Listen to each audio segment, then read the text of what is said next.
That was weird, wasn't it? Sorry, don't worry, I didn't have too many hallucinogens in my cornflakes this morning. We'll get on to why that is relevant. Hello, welcome to the channel of Automotive Nonsense. I'm Tim, and this is a Skoda Yeti. And yes, I know what you're thinking, why are you reviewing a car that's over 14 years old? Well, because it is awesome. And at the height of its popularity back in 2009, 2010, YouTube wasn't really a big deal. So for this video, I'm doing my own little bit to bring the Yeti's popularity into the 2020s. And we'll talk a bit about my history with this car and why there's a helicopter on this particular one, because this car has history. The Yeti was arguably the last properly quirky car that Skoda made before it started falling in line with the rest of the Volkswagen group and slightly doing the cookie cutter platform sharing thing. This was replaced by the Karoq in about 2016. That just wasn't the same, frankly. And yes, I know Skoda still makes awesome cars like the Superb, the Octavia, the Enyaq. They're all great, but there was really nothing else like this at the time when it came out. You could get it as a 4x4. You could remove the rear seats. It wasn't huge, but had loads of room inside. It was kind of like Skoda's Honda Jazz, but much better, and it had proper engines. Hell, there was even a TV advert for this car that featured Exhibit. Yeah, X to the Z to the Skoda Yeti.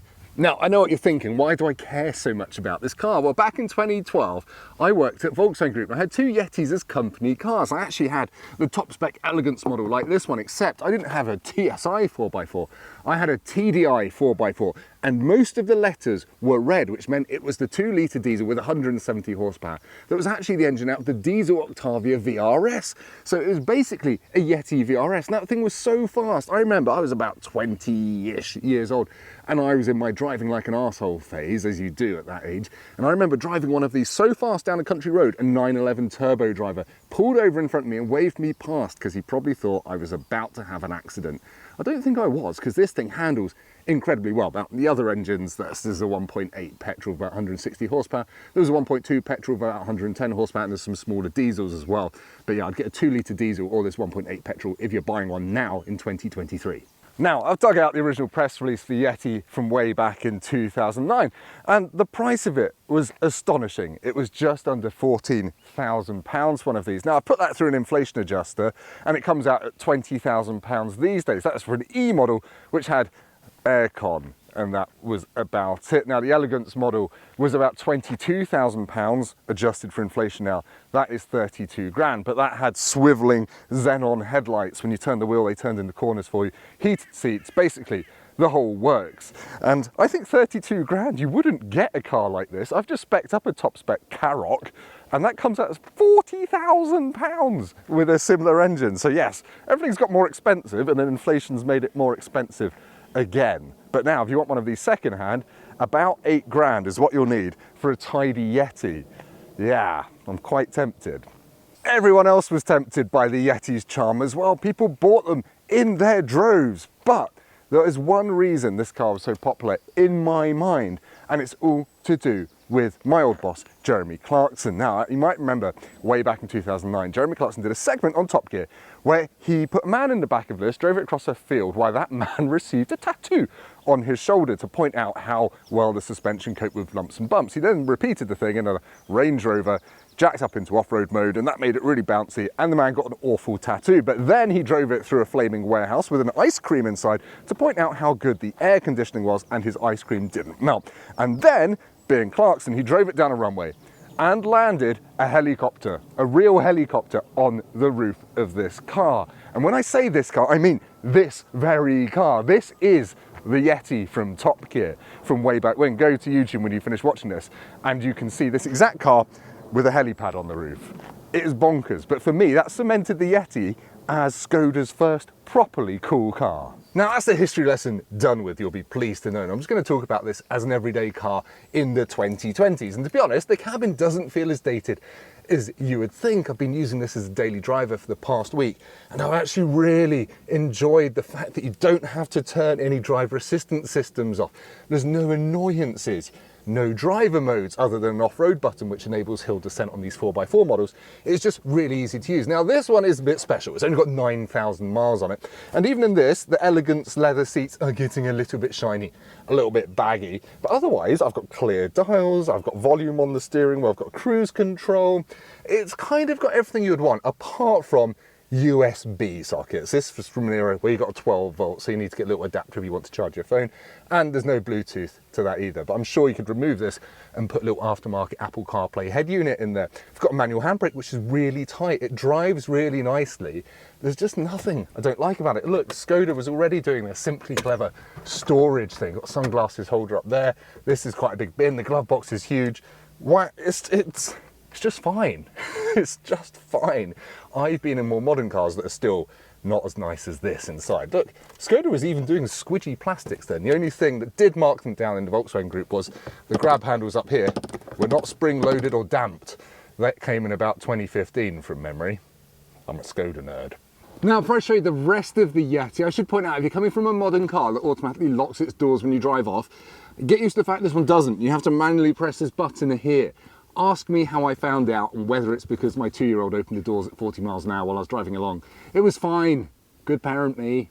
Now, as I've said, the Yeti had loads of room inside. Look, I'm 6'3" and I fit without my knees or head or elbows touching anything. Now, I haven't really got anything fancy back here. I've got an ashtray and that's about it. But look at this.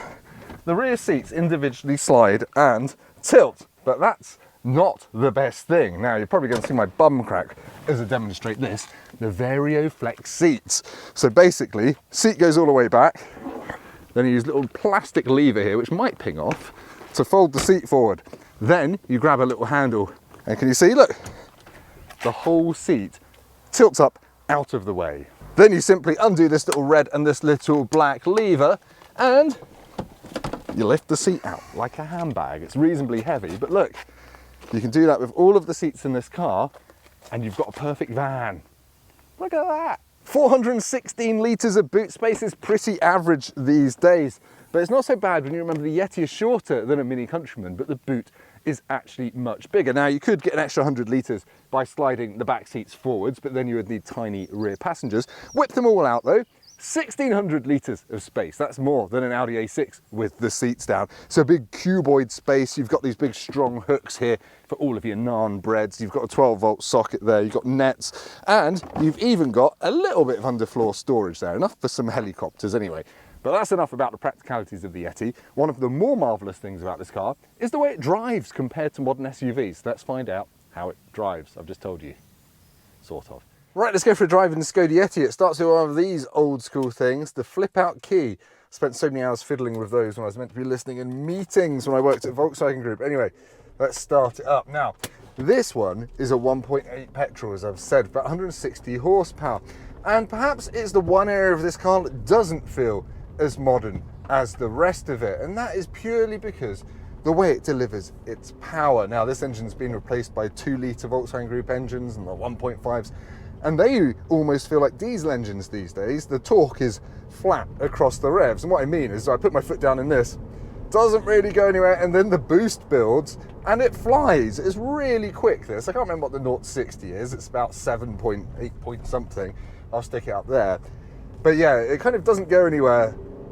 And then it starts going somewhere quite fast. It's quite an old school turbocharged engine, which I find quite exciting, but it's not the easiest thing to drive smoothly. I remember the 2-litre diesels being actually really good and well matched to this car. So yeah, they're all good choices, but they do feel a little bit old in some ways. Now, what doesn't feel old is the comfort. This thing goes over bumps like very, very few modern SUVs. You kind of brace yourself for bumps in the roads and you just don't feel them. And I think it's because it's got quite small wheels and massive chunky tyres. There's no fancy suspension trickery going on here.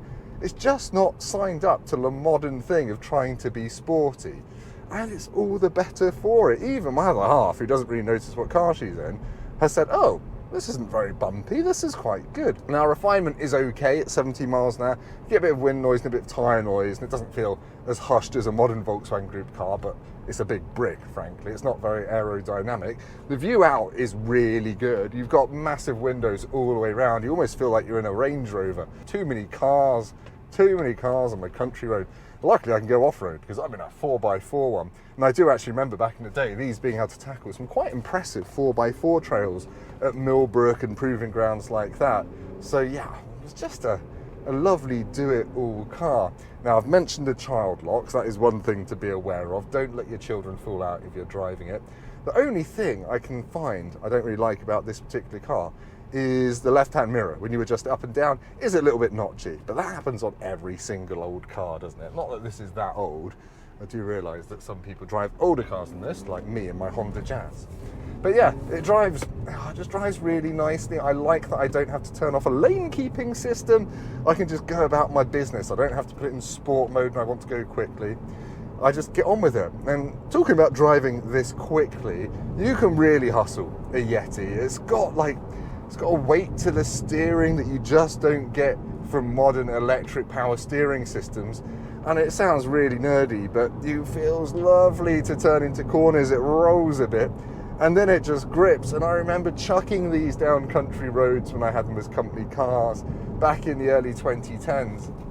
And yeah, it felt like a hot hatch, especially with that 170 horsepower diesel engine. It really resists understeer. This chassis, the underpinnings of this, if we're going to get really nerdy, I think it was Volkswagen Group's PQ35 platform. You've all clicked away, come back. Basically, that was the Scirocco, the Golf of the time.